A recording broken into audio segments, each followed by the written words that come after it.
भाई लोग बाग बहुत दूर दूर से आए। जब शाम का समय किसान के लिए आगे की तरफ बढ़ता तो न्यार फूस की और ढोलो डगरों की याद भी आने लगे लोग। मैं आदरणीय अध्यक्ष जी का धन्यवाद करूंगा। आदरणीय एमपी साहब जो आज इस पूरी सभा की अध्यक्षता कर रहे हैं, यहां पर मंच पर पूर्व सांसद आदरणीय कादिर राणा जी मौजूद हैं, जो खुद ही चुनाव लड़ रहे हैं, और यहां पर पूरा मंच हर जाति हर वर्ग के लोगों से भरपूर है। और यही गुलदस्ता इस हिंदुस्तान की, इस भारतवर्ष की एकता के लिए बहुत जरूरी है।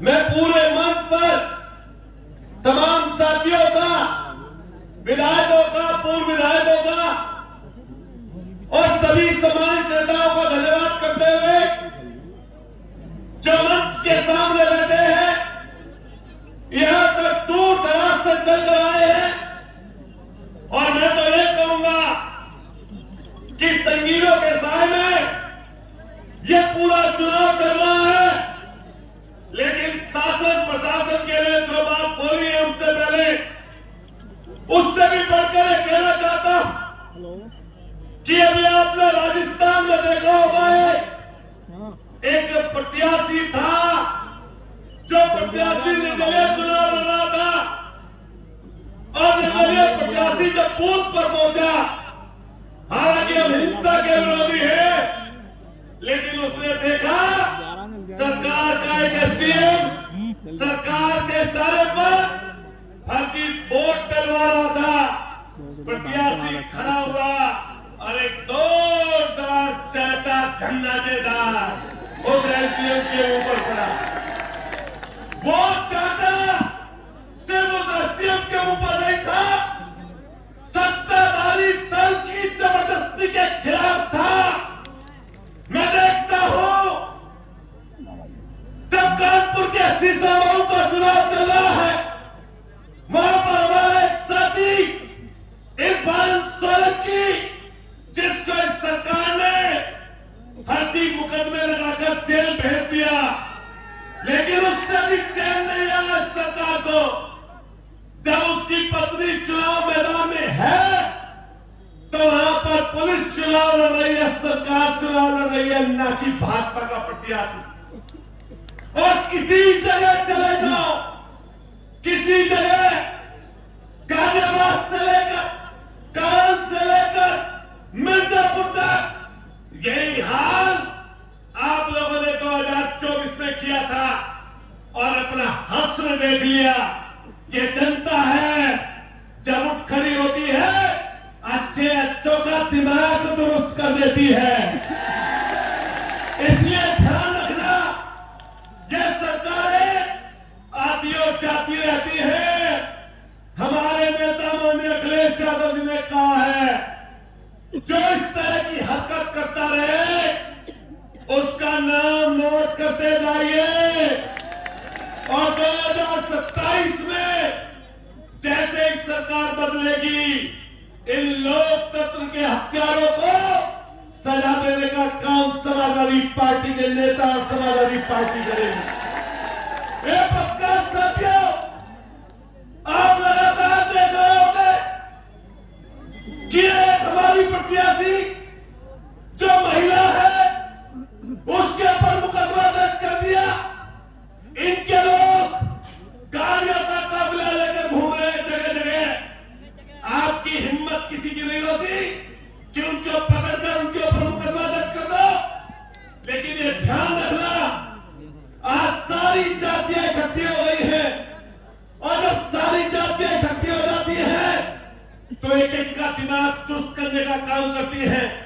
मैं आप साथियों कहना चाहता हूं, हर जाति का व्यक्ति होगा, लेकिन जिसको आपने 2022 में एमएलए बनाया, ये 25 सैनी बैठे हैं यहां पर, खतौली में 3 चुनाव हारे थे खतौली में, लेकिन अखिलेश यादव जी का वादा देखिए, हमारे नेता का वादा देखिए, और हमारे मरहूम अमर रहने वाले नेताजी का वादा देखिए कि उसी व्यक्ति को सिर्फ वादे के अनुरूप खतौली से 25 सैनिक का टिकट काटकर उनको चुनाव लड़ा दिया।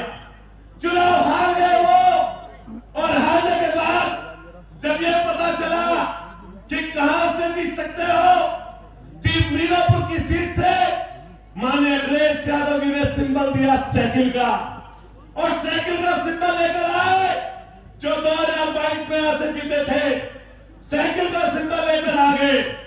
आने के बाद जब साइकिल के सिंबल पर लगा कि ज्यादा वोट प्लस नहीं हो रही, लगा कि हार ना जाओ, तो फिर अखिलेश यादव जी के पास गए, कहा कि नल का सिंबल दिलवा दो, देखिए हमारे नेता का दिल।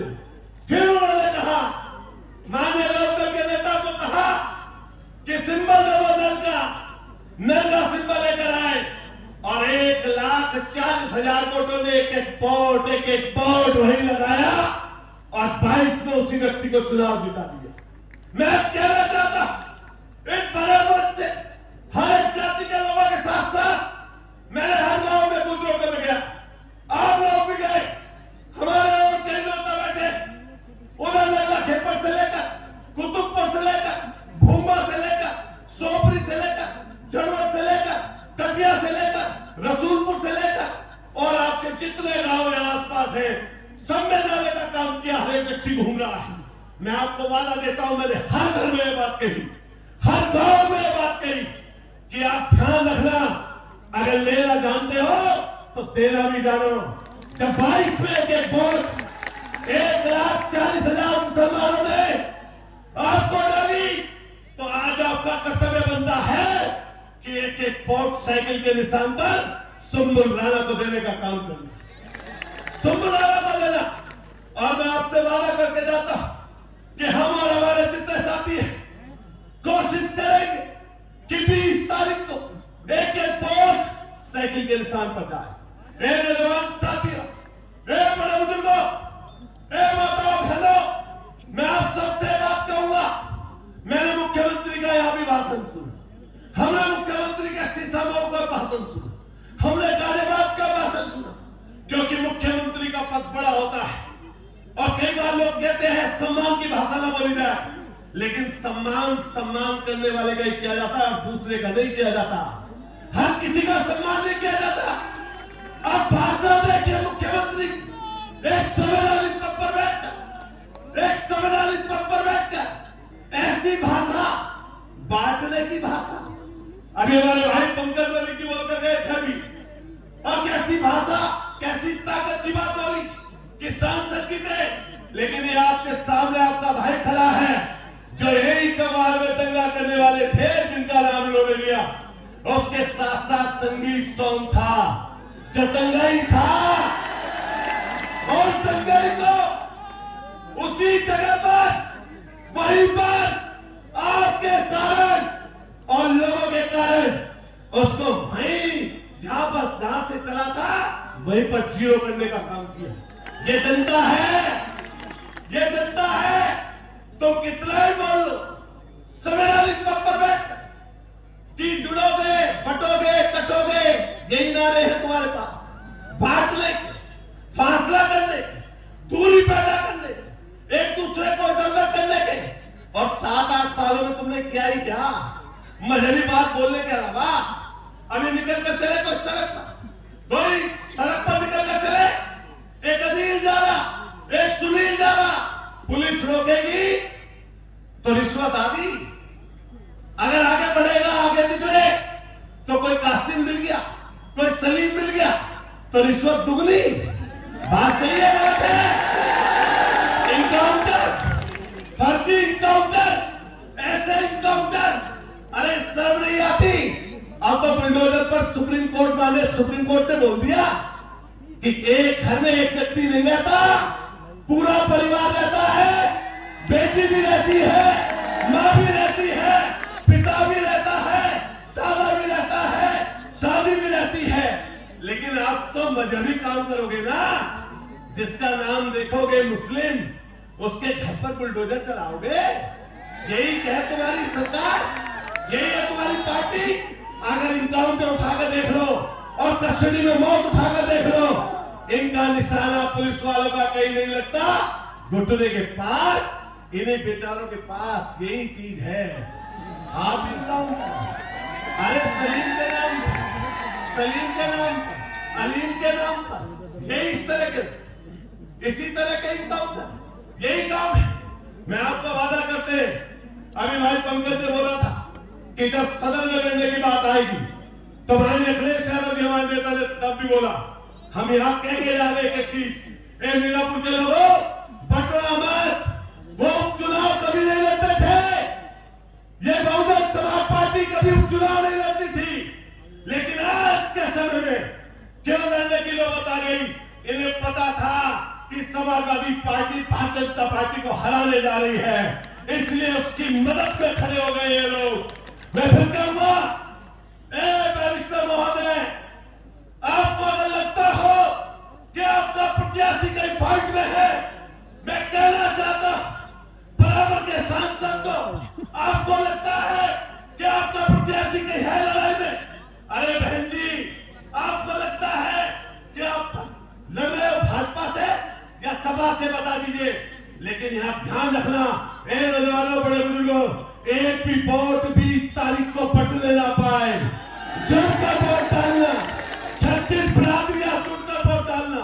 अपनी बात खत्म करते हुए कहना चाहता हूं, ये जो सियासत है, इस सियासत में कई बार चिड़न, द्वेष, घृणा, तमाम चीजें चलती हैं, लेकिन मैं खुश नसीब हूं। एक बात कहता हूं जाकर, हम लोग हिंदू मुसलमान की बात करते हैं, लेकिन यहां पर तमाम हिंदू मुसलमान रह बैठे। मैंने देखा इधर से भी नारा गूंज रहा, उधर से भी नारा गूंज रहा, माता और बहनों का भी नारा गूंज रहा। हम लोग खड़े हो रहे, दूसरे लोग खड़े हो रहे, आप एक एक व्यक्ति प्यार की चीज निकाल रहे हो। ये असली हिंदुस्तान है, ना कि भाजपा का असली हिंदुस्तान। इसलिए हम सब लोग इकट्ठा रहे, बटे ना, एकजुट रहकर साइकिल को वोट डाले। एक बार दोनों हाथ खड़े करिए और मुट्ठी बंद करिए, कसम है कि व्यक्ति को दो हाथ खड़ा करिए, बोलिए समाजवादी पार्टी, जोर से दूर तक आवाज जाए, वहां से वहां तक बोलिए समाजवादी पार्टी। अखिलेश यादव, अखिलेश यादव, बटन दबेगा, जोर से बोलिए बटन दबेगा। किसानों, आप बोलना साइकिल, साइकिल, साइकिल, जोर से बोलो साइकिल, साइकिल, किसानों की साइकिल, नौजवानों की साइकिल, मुसलमानों की साइकिल, जोर से बोलिए साइकिल, साइकिल। अरे मुट्ठी बंद करें, जोर से बोलिए साइकिल, साइकिल। बहुत